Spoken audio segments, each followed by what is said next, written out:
नमस्कार। आकाशवाणी से प्रस्तुत है समाचार संध्या।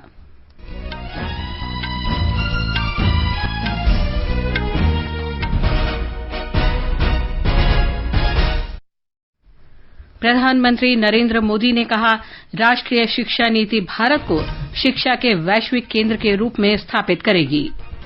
संसद में आवश्यक वस्तु संशोधन विधेयक और कंपनी संशोधन विधेयक सहित कई महत्वपूर्ण विधेयक पारित किए। कृषि मंत्री नरेंद्र सिंह तोमर का आरोप, विपक्ष कृषि विधेयकों पर किसानों को गुमराह कर रहा है।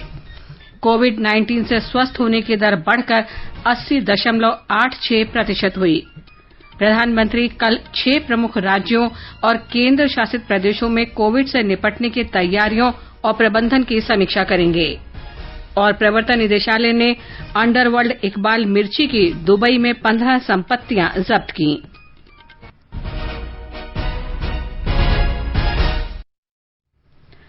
समाचार संध्या में अपनी सहयोगी नईम अख्तर के साथ मैं लवलीन निगम। प्रधानमंत्री नरेंद्र मोदी ने कहा है कि राष्ट्रीय शिक्षा नीति भारत को वैश्विक शिक्षा केंद्र के रूप में स्थापित करेगी और देश में नए अवसर उत्पन्न करेगी। प्रधानमंत्री ने आज वीडियो कॉन्फ्रेंस के जरिए आईआईटी गुवाहाटी के दीक्षांत समारोह को संबोधित करते हुए आशा व्यक्त की कि युवाओं के सपनों से ही आने वाले दिनों में देश की वास्तविकता आकार लेगी। उन्होंने कहा कि राष्ट्रीय शिक्षा नीति का उद्देश्य शिक्षा को प्रौद्योगिकी से जोड़ना है। स्टूडेंट्स को अपने मनपसंद सब्जेक्ट पढ़ने की ज्यादा आजादी मिले, इसलिए राष्ट्रीय शिक्षा नीति को मल्टी डिसिप्लिनरी बनाया गया है। सब्जेक्ट की फ्लेक्सिबिलिटी दी गई है, मल्टीपल एंट्री एंड एग्जिट के अवसर दिए गए हैं और सबसे अहम, देश की नई एजुकेशन पॉलिसी एजुकेशन को टेक्नोलॉजी से जोड़ेगी, टेक्नोलॉजी को हमारे स्टूडेंट्स की थिंकिंग का इंटीग्रल पार्ट बनाएगी। यानी स्टूडेंट्स टेक्नोलॉजी के बारे में भी पढ़ेंगे और टेक्नोलॉजी के जरिए भी पढ़ेंगे। एजुकेशन में आर्टिफिशियल इंटेलिजेंस का इस्तेमाल हो, ऑनलाइन लर्निंग बढ़े, राष्ट्रीय शिक्षा नीति में इसके रास्ते खोल दिए गए हैं। प्रधानमंत्री ने कहा कि इस नीति के तहत राष्ट्रीय प्रौद्योगिकी शिक्षा नीति मंच स्थापित किया जा रहा है। श्री मोदी ने कहा कि शोध के लिए राष्ट्रीय शिक्षा नीति में पर्याप्त प्रावधान किए गए हैं। इसके लिए धन उपलब्ध कराने की भी व्यवस्था की गई है। रिसर्च कोलैबोरेशन और स्टूडेंट एक्सचेंज प्रोग्राम को भी प्रमोट किया जाएगा। फॉरेन यूनिवर्सिटीज में हमारे स्टूडेंट्स जो क्रेडिट एक्वायर करेंगे, वो भी अब देश के इंस्टीट्यूशंस में काउंट हो सकेंगे। इतना ही नहीं, नेशनल एजुकेशन पॉलिसी भारत को ग्लोबल एजुकेशन डेस्टिनेशन के तौर पर भी एस्टैब्लिश करेगी। श्री मोदी ने आशा व्यक्त की कि ये संस्थान भारतीय ज्ञान संस्थान तथा आपदा प्रबंधन और जोखिम उन्मूलन केंद्र की स्थापना में भूमिका निभाएगा। उन्होंने कहा कि असम और पूर्वोत्तर क्षेत्र में अपार संभावनाएं और संसाधन हैं। असम और पूर्वोत्तर देश का ऐसा रीजन है जो पॉसिबिलिटी से भरा हुआ है, लेकिन इस रीजन को फ्लड, अर्थक्वेक, लैंडस्लाइड और कई इंडस्ट्रियल डिजास्टर जैसी आपदाएं भी घेरती रहती हैं। इन डिजास्टर से निपटने में इन राज्यों की एनर्जी और एफर्ट्स खर्च होते हैं। इस समस्याओं से इफेक्टिवली निपटा जाए, इसके लिए high degree of technological support and intervention की जरूरत पड़ती है। मैं आईआईटी गुवाहाटी से भी अनुरोध करूंगा कि आप एक centre for disaster management and risk reduction की स्थापना भी करें। ये सेंटर इस इलाके की आपदाओं से निपटने की एक्सपर्टाइज भी प्रोवाइड करेगा और आपदाओं को अवसर में भी बदलेगा। संसद ने आवश्यक वस्तु संशोधन विधेयक 2020 पारित कर दिया है। राज्यसभा ने आज इस विधेयक को मंजूरी दी, जबकि लोकसभा से ये पहले ही पारित हो चुका है। इस विधेयक में केंद्र सरकार को केवल युद्ध और अकाल जैसी असाधारण परिस्थितियों में ही कुछ खाद्य वस्तुओं की आपूर्ति को विनियमित करने की अनुमति दी गई है। आज संसद ने भारतीय सूचना प्रौद्योगिकी संस्थान कानून संशोधन विधेयक 2020 पारित किया। ये विधेयक राज्यसभा में आज पारित हुआ, लोकसभा इसे पहले ही पारित कर चुकी है। राष्ट्रीय फोरेंसिक विज्ञान विश्वविद्यालय विधेयक 2020 पारित हुआ। राज्यसभा ने इसे आज मंजूरी दी, जबकि लोकसभा इसे पहले ही पारित कर चुकी है। संसद ने राष्ट्रीय रक्षा विधेयक 2020 भी पारित कर दिया है। राज्यसभा ने इसे आज मंजूरी दी, जबकि लोकसभा इसे पहले ही पास कर चुकी है। इस विधेयक के तहत गुजरात स्थित रक्षा शक्ति विश्वविद्यालय को राष्ट्रीय स्तर का दर्जा दिया गया है। कंपनी संशोधन विधेयक 2020 भी आज पारित हुआ। राज्यसभा ने आज इस विधेयक को मंजूरी दी, जबकि लोकसभा इसे पहले ही पारित कर चुकी है। केंद्रीय कृषि मंत्री नरेंद्र सिंह तोमर ने कहा है कि विपक्ष कृषि से संबंधित विधेयकों के बारे में खुल्लम-खुल्ला दुष्प्रचार कर देश के किसानों को गुमराह कर रहा है। आज लोकसभा में उन्होंने फिर कहा कि इन विधेयकों से न्यूनतम समर्थन मूल्य या किसानों की उपज की सरकारी खरीद की प्रक्रिया पर कोई असर नहीं पड़ेगा। श्री तोमर ने स्पष्ट शब्दों में कहा कि रबी की 6 फसलों के लिए समर्थन मूल्य की घोषणा बुआई मौसम से पहले ही किए जाने से ये स्पष्ट हो जाता है कि सरकार किसानों को न्यूनतम समर्थन मूल्य देने और उनकी उपज की खरीद करने को वचनबद्ध है। कृषि मंत्री ने बताया कि सरकार ने पिछले 6 वर्ष में न्यूनतम समर्थन मूल्य के भुगतान के हिस्से के रूप में किसानों को करीब 7 लाख करोड़ रुपए का भुगतान किया है, जो यूपीए सरकार के दौर में 2009 से 2014 तक भुगतान की गई राशि का लगभग दोगुना है। कृषि मंत्री ने कहा कि समर्थन मूल्य में बढ़ोतरी स्वामीनाथन आयोग की रिपोर्ट में की गई सिफारिशों के अनुसार है।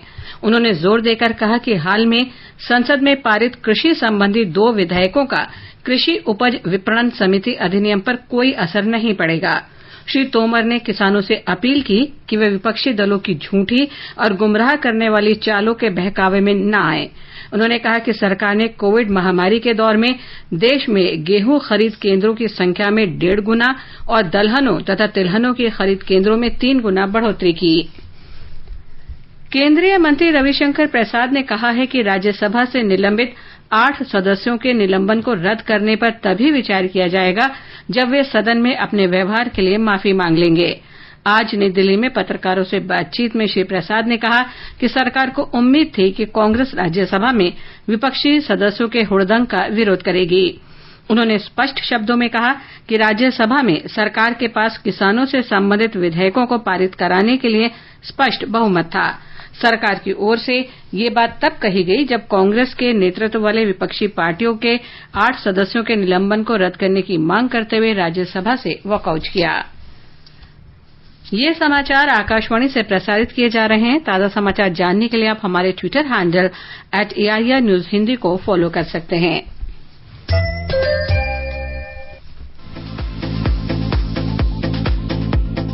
All India Radio presents World News. News and views from across the globe. What happened? What is up next? The newsmakers and the highlights of the day. Every day at 10:20 p.m. in the night. On 100.1 FM, All India Radio.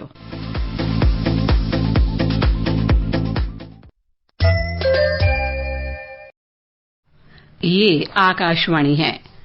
सरकार ने कहा है कि देश में कोविड-19 के 44,90,000 रोगी स्वस्थ हो चुके हैं, जो दुनिया में सबसे अधिक हैं।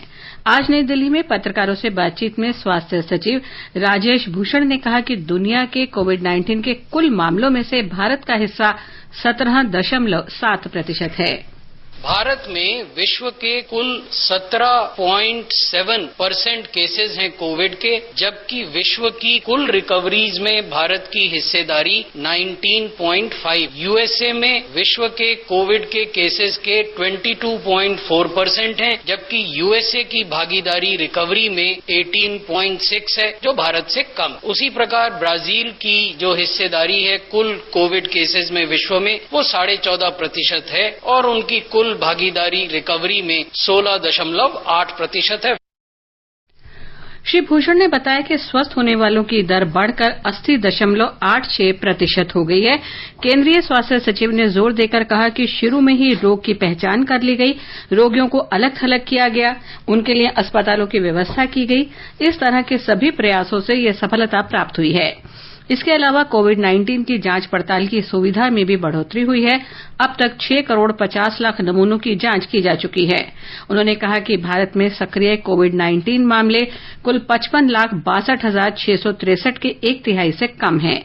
सचिव ने बताया कि दुनिया में 10 लाख की आबादी पर भारत में कोविड-19 के लगभग 4,000 मरीज हैं।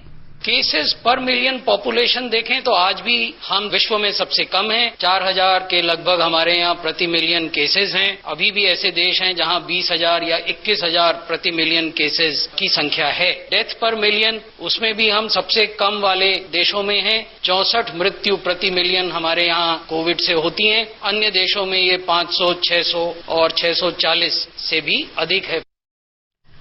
नीति आयोग में स्वास्थ्य विभाग के सदस्य डॉक्टर वीके पॉल ने बताया कि देश में कुल मिलाकर स्थिति नियंत्रण में है। देश में ही विकसित जांच किट से नमूनों की जांच की जा रही है। लगभग सारे के सारे ही टेस्ट जो अब हो रहे हैं ओवरवेलमिंगली, वो सब इंडियन किट्स जो हमारे ही देश में विकसित किए गए हैं, डायग्नोस्टिक किट्स हैं, उन्हीं को ही इस्तेमाल करके किए जा रहे हैं। और तो इतनी जबरदस्त बढ़ोतरी हुई है, ये इसलिए भी हुई है कि हम अपने ही देश में आत्मनिर्भरता बनाते हुए हमने ये टेस्ट का इजाद किया, अडेप्ट किया, नए टेस्ट भी बनाए और भी नए टेस्ट बनते जा रहे हैं।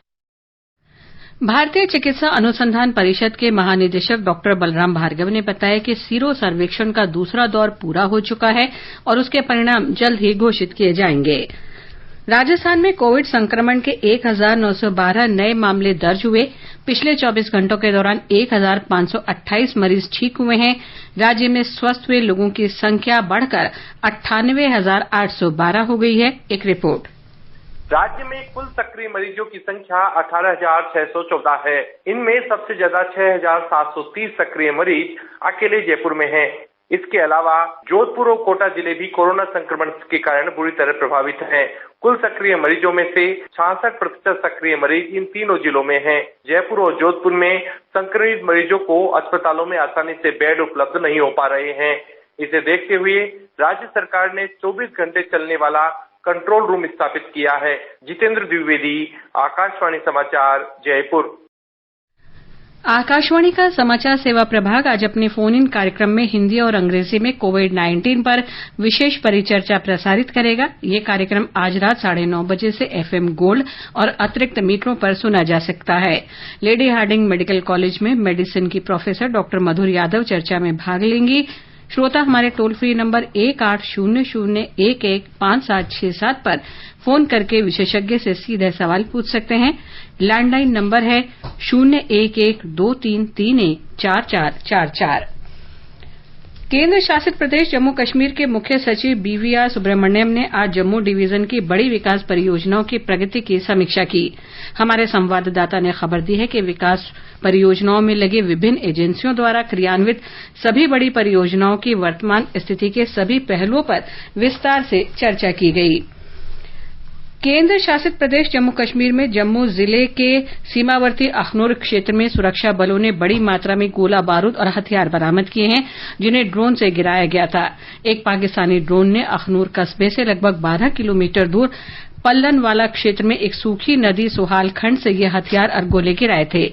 इन हथियारों और गोलों को सीमा पार से आतंकवादियों के लिए गिराया गया था।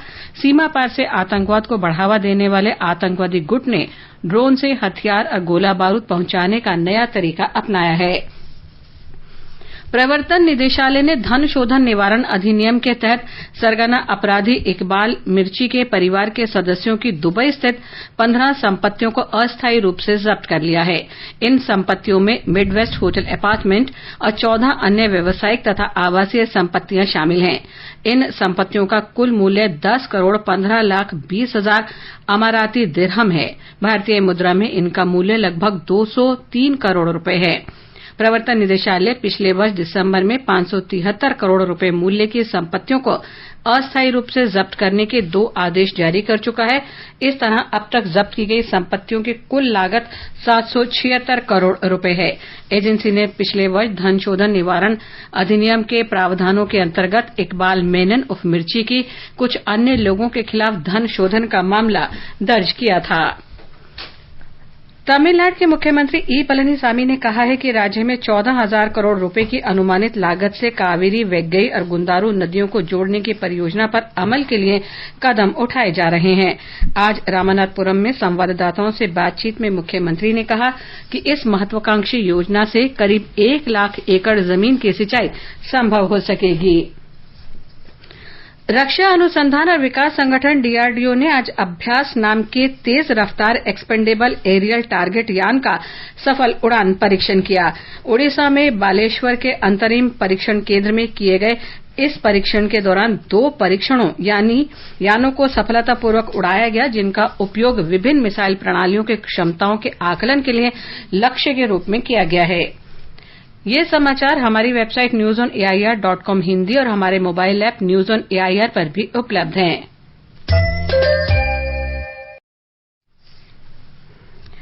प्रधानमंत्री नरेंद्र मोदी कल अधिक कोविड मरीज वाले 7 राज्यों और केंद्र शासित प्रदेश के मुख्यमंत्रियों, स्वास्थ्य मंत्रियों के साथ उच्च स्तरीय बैठक की अध्यक्षता करेंगे।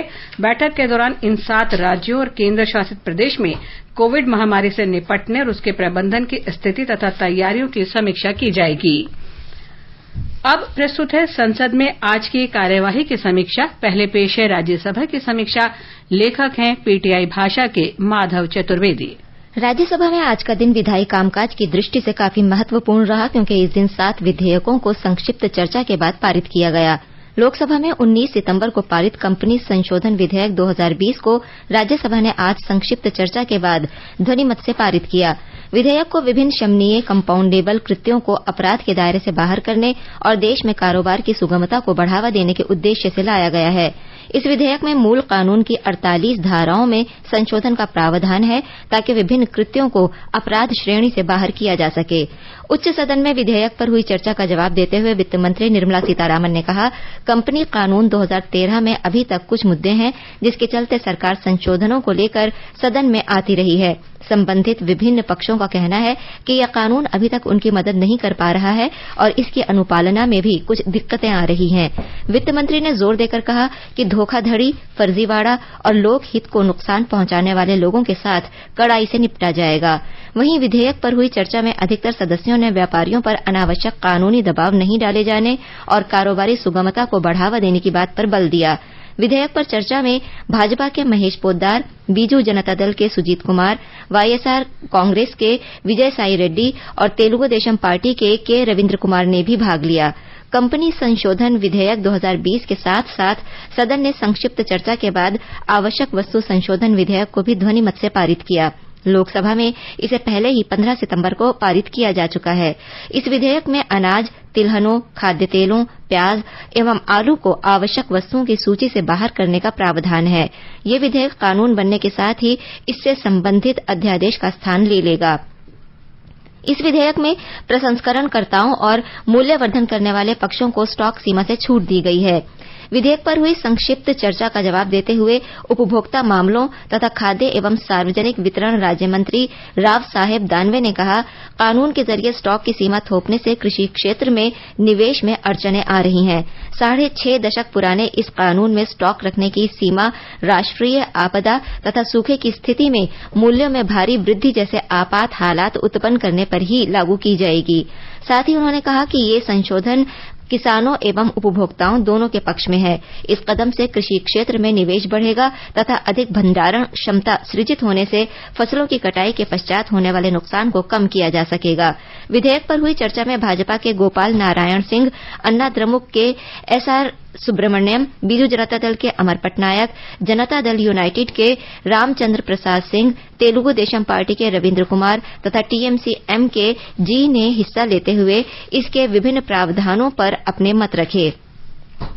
सदन ने आज एक और महत्वपूर्ण विधेयक भारतीय सूचना प्रौद्योगिकी संस्थान विधियां संशोधन विधेयक 2020 को संक्षिप्त चर्चा के बाद पारित किया। लोकसभा इसे बजट सत्र में ही पारित कर चुकी है। इस विधेयक में सार्वजनिक निजी साझेदारी के तहत चल रहे 5 आईआईआईटी संस्थानों को राष्ट्रीय महत्व का दर्जा प्रदान करने का प्रावधान है। ये 5 आईआईआईटी संस्थान भागलपुर बिहार, सूरत गुजरात, रायचूर कर्नाटक, भोपाल मध्य प्रदेश और अगरतला त्रिपुरा में स्थापित किए जा चुके हैं। शिक्षा मंत्री ने विधेयक पर हुई चर्चा का जवाब देते हुए कहा कि देश में अभी 25 IIIT संस्थान हैं, जिनमें से 5 पूरी तरह से केंद्र सरकार द्वारा संचालित हैं और 15 सार्वजनिक निजी भागीदारी PPP के तहत संचालित होते हैं। हम पहले से ही संचालित 5 संस्थानों को इस कानून के तहत लाने के लिए सदन के सामने प्रस्ताव लाए हैं।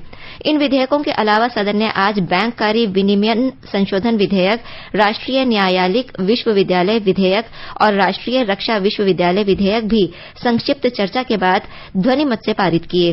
साथ ही कराधान और अन्य विधि कतिपय उपबंध का शिथिलीकरण और संशोधन विधेयक 2020 को संक्षिप्त चर्चा के बाद ध्वनिमत से लोकसभा को लौटाया गया।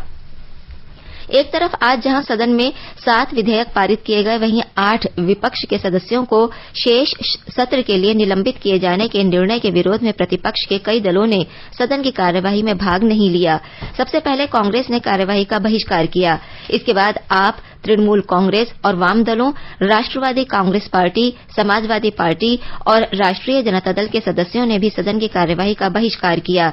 सभापति एम वेंकैया नायडू ने विपक्षी दलों के सदस्यों से सदन की कार्यवाही के बहिष्कार के अपने फैसले पर पुनर्विचार करने और चर्चा में भाग लेने की अपील की।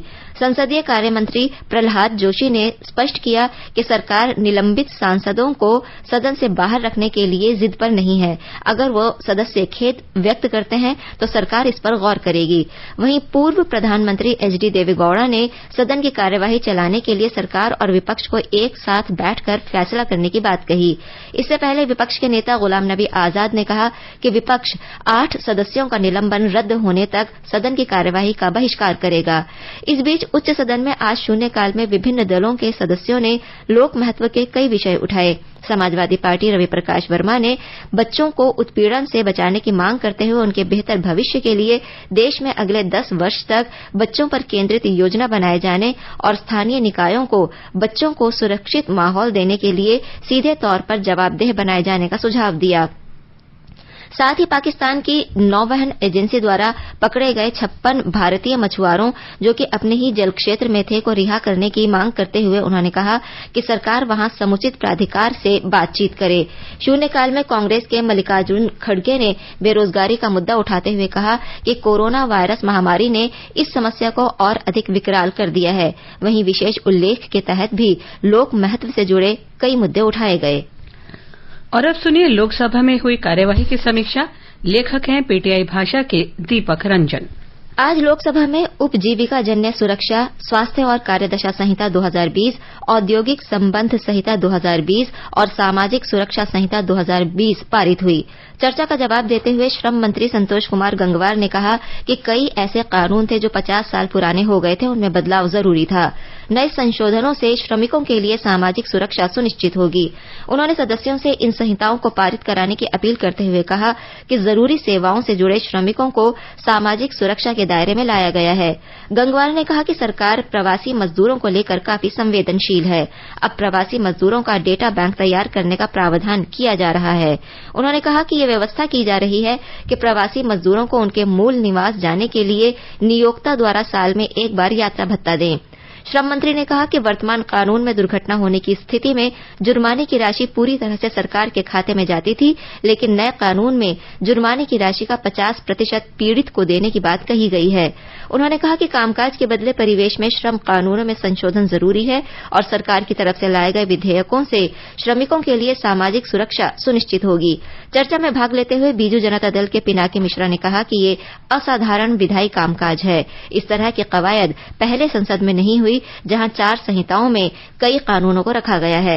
उन्होंने कहा कि संहिताओं में प्रवासी श्रमिकों को लेकर महत्वपूर्ण प्रावधान है, लेकिन ट्रेड यूनियन, हड़ताल आदि को लेकर कुछ प्रावधानों को कमजोर किया गया है। सरकार का इरादा नेक है, लेकिन उसे आगे कुछ मुद्दों पर ध्यान देना होगा।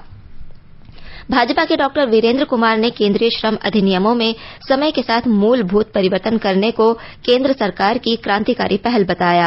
YSRCP के मरगनी भरत ने सेवानिवृत्त बैंक कर्मचारियों का भी ध्यान रखे जाने की बात कही, तो भाजपा के विनोद कुमार सोनकर ने कहा कि संविदा कर्मियों के लिए भी देश में एक राष्ट्रीय नीति बननी चाहिए। उन्होंने कहा कि दशकों के बाद प्रधानमंत्री नरेंद्र मोदी के नेतृत्व में श्रमिकों के लिए समग्र कानून आया है, जिसका आधार सबका साथ, सबका विकास और सबका विश्वास है। जनता दल यूनाइटेड सांसद दिनेश्वर कामत ने कहा कि इन संहिताओं से श्रमिकों के जीवन में व्यापक बदलाव आएगा और उनके लिए कामकाज की बेहतर स्थितियां पैदा होंगी। उन्होंने बताया कि इसमें महिला श्रमिकों के लिए भी विशेष प्रावधान किए गए हैं। चर्चा में भाग लेते हुए भाजपा के दिलीप घोष ने कहा कि पश्चिम बंगाल में केंद्र सरकार की योजनाओं को लागू नहीं किया जाता, जिससे आम लोगों को मजदूरों का फायदा नहीं मिल पा रहा है। घोष ने कहा कि इन संहिताओं में फैक्ट्री चलाने वाले और श्रमिक दोनों का हित है तथा इनसे देश के विकास में मदद मिलेगी। वहीं तेलुगु देशम पार्टी के जयदेव गल्ला ने कहा कि संहिताओं में जो संशोधन किए गए हैं उनका क्रियान्वयन सभी क्षेत्रों में लागू होना सुनिश्चित किया जाना चाहिए। अभी आप नईम अख्तर से संसद में आज हुई कार्यवाही की समीक्षा सुन रहे थे और अब कुछ और समाचार। प्रधानमंत्री के मुख्य सचिव डॉक्टर पीके मिश्र ने प्रसार भारती के पूर्व वरिष्ठ अधिकारी अभय पाधी के निधन पर गहरा शोक व्यक्त किया है। शोक संदेश में डॉक्टर मिश्र ने कहा कि उनके अचानक निधन ने उड़िया साहित्य और संस्कृति जगत में जो खालीपन आ गया है उसे कभी पूरा नहीं किया जा सकेगा। श्री पाधी का कल बरगह के अस्पताल में निधन हो गया था। वे 71 वर्ष के थे।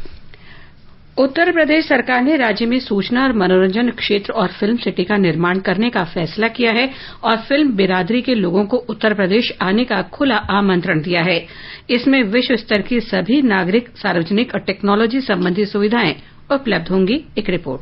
प्रस्तावित फिल्म सिटी नई दिल्ली से सिर्फ 1 घंटे की दूरी पर है और प्रस्तावित जेवर इंटरनेशनल एयरपोर्ट के बेहद करीब है। ताजनगरी आगरा, कृष्ण की भूमि मथुरा और नोएडा में प्रस्तावित फ्रीट कॉरिडोर और ड्राई पोर्ट के करीब होने की वजह से इस जोन में आवागमन और परिवहन की सभी सुविधाएं मौजूद होंगी। मुख्यमंत्री योगी आदित्यनाथ ने कहा कि जो भी इस जोन में अपने स्टूडियो लगाना चाहेंगे उन्हें सिंगल विंडो सिस्टम के जरिए सारी सुविधाएं दी जाएंगी और उद्योगों से जुड़ी नीतियों का उन्हें लाभ मिलेगा। सुशील चंद्र तिवारी, आकाशवाणी समाचार, लखनऊ।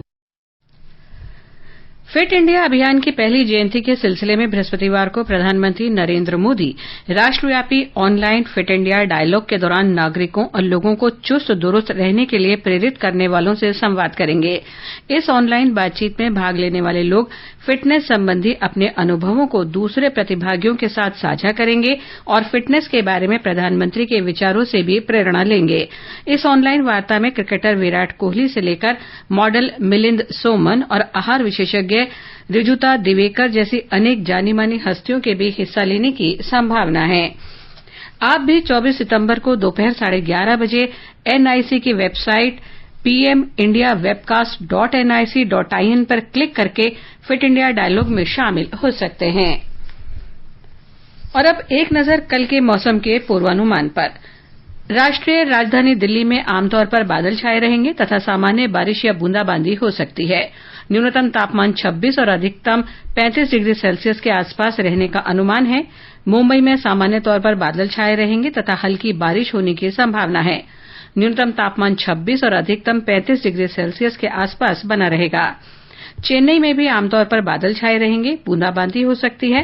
तापमान 25 और 33 डिग्री सेल्सियस के बीच रहने के आसार हैं। कोलकाता में गरज के साथ छींटे पड़ने के आसार हैं। तापमान 27 और 32 डिग्री सेल्सियस के बीच रहने का अनुमान है। गुवाहाटी में सामान्य तौर पर बादल छाए रहेंगे तथा गरज के साथ बारिश हो सकती है। तापमान 25 और 33 डिग्री सेल्सियस के बीच रहने के आसार हैं।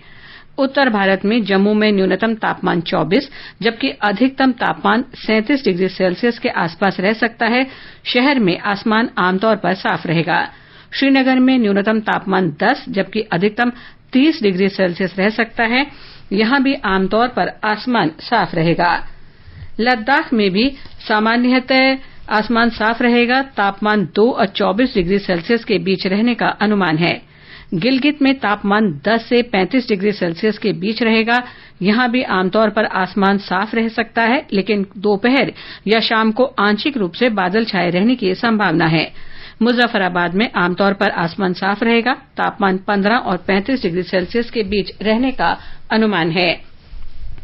आईपीएल क्रिकेट प्रतियोगिता में इस समय शारजाह में राजस्थान रॉयल्स का मुकाबला चेन्नई सुपर किंग्स से हो रहा है। ताजा समाचार मिलने तक राजस्थान रॉयल्स ने 10 ओवर में 1 विकेट पर 119 रन बना लिए हैं। प्रतियोगिता में कल अबुधाबी में कोलकाता नाइट राइडर्स और मुंबई इंडियंस के बीच मुकाबला होगा। अंत में मुख्य समाचार एक बार फिर।